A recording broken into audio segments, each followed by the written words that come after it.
मुझे उम्मीद है कि आप सबने सिलेबस देखा है अब तक, अच्छी से आपको सिलेबस याद हो गया होगा। तो भाषा फर्स्ट में भी दे रखा है, भाषा सेकंड में दे रखा है। तो मैं तो भाषा सेकंड के में देता हूँ, बाकी आप जैसे भी देखना चाहे देखने। तो आप हम कहेंगे वाक्य भेद। कई बार प्रश्न ये भी आता है कि वाक्य भेद कैसे होते हैं, रचना के आधार पे कितने प्रकार के होते हैं, अर्थ के आधार पे कितने प्रकार के होते हैं, इन सब के बारे में विद्यार्थियों मैं इस वीडियो में चर्चा करूंगा। विद्यार्थियों, अगर मेरे द्वारा बुलाई वीडियो आपको पसंद आए तो इसे ज़्यादा शेयर कीजिए, क्योंकि मेरा उद्देश्य ये होता है कि पढ़ाते हुए विद्यार्थियों को साथ साथ में याद हो। जो भी विद्यार्थी मेरे द्वारा तैयार की गई वीडियो देखे उन्हें साथ साथ में याद होना चाहिए। तो आज मेरी वीडियो देखने के बाद में आपको ये चीज़ें याद हो जाए कि अर्थ के आधार पे कितने होते हैं और रचना के आधार पे कितने होते हैं, संरचना के आधार पे कितने होते हैं वाक्य भेद। इसके साथ साथ विद्यार्थियों, अब तक भी अगर मेरे चैनल को सब्सक्राइब नहीं किया हो तो इसे सब्सक्राइब कर लीजिए, क्योंकि भाषा सेकंड के रूप में हिंदी बहुत ही सरल तरीके से पढ़ाई जा रही है। इसके साथ साथ शिक्षण विधेयक पढ़ा रहा हूँ विद्यार्थियों, तो अगर नहीं किया तो कर लीजिए ताकि आपको तुरंत नोटिफिकेशन मिल जाए।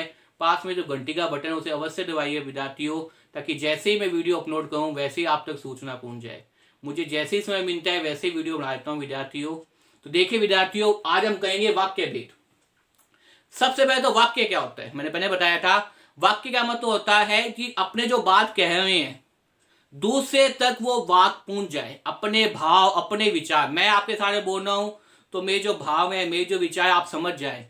आप जो बोल रहे हैं वो विचार या भाव मैं समझ जाऊं तो वो क्या है, वाक्य है। मतलब भावों की अभिव्यक्ति। वास्तव में देखा जाए तो भावों की अभिव्यक्ति क्या है, वाक्य है। वो क्या है भाई, वाक्य है।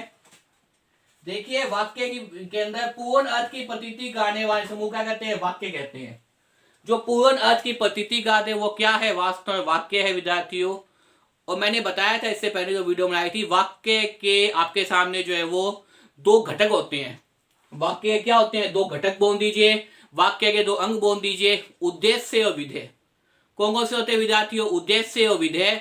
उद्देश्य का मतलब होता है कर्ता, याद रखिए सब्जेक्ट। मैं पढ़ा रहा हूं तो मैं क्या हूं, उद्देश्य हूं। उद्देश्य के द्वारा किया गया कार्य क्या कहलाता है, विधेय कहलाता है। दिमाग में फिक्स कर लीजिए विद्यार्थियों। वाक्य पूर्ण अर्थ की प्रतीति कराने वाले शब्द समूह को कहते हैं वाक्य कहते हैं। वाक्य के दो घटक होते हैं। कौन कौन से दो घटक होते हैं, पहला घटक होता है आपके सामने उद्देश्य, और दूसरा घटक कौन सा होता है, विधेय। याद कर लीजिए। उद्देश्य का मतलब क्या होता है, उद्देश्य का मतलब कर्ता होता है। मैं पढ़ा रहा हूं तो मैं क्या हूं, उद्देश्य हूं। आप पढ़ रहे हैं तो आप भी क्या है, उद्देश्य है। वाक्य के अंदर देखें तो बच्चा खेल रहा है तो बच्चा भी क्या है, उद्देश्य है। ड्राइवर बस चला रहा है तो ड्राइवर भी क्या है, उद्देश्य है। उद्देश्य के द्वारा किया गया कार्य क्या कहता है, विधेय कहता है विद्यार्थियों। उद्देश्य के द्वारा किया गया कार्य क्या कहता है, विधेय कहता है विद्यार्थियों। तो विधेय क्या हो जाएगा, मैं पढ़ा रहा हूं तो मैं उद्देश्य हूं, और मेरे द्वारा पढ़ाना क्या है, विधेय है।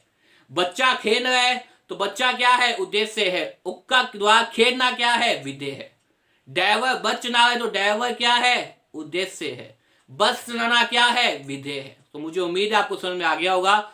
उद्देश्य और विधेय ये बहुत इंपॉर्टेंट चीजें हैं, उसके बाद ही आप वाक्य समझ पाएंगे। वाक्य का मतलब क्या है, पूर्ण अर्थ की प्रतीति करने वाले शब्द समूह का कहते हैं, वाक्य कहते हैं। वाक्य के दो घटक हैं, कौन कौन से हैं, उद्देश्य और विधेय।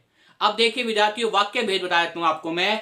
वाक्य भेद जो है वो दो प्रकार से किए जाते हैं सामान्य रूप से। एक तो अर्थ की दृष्टि के आधार पर, एक रचना की दृष्टि के आधार पर, या बोल सकते हैं संरचना की दृष्टि के आधार पर।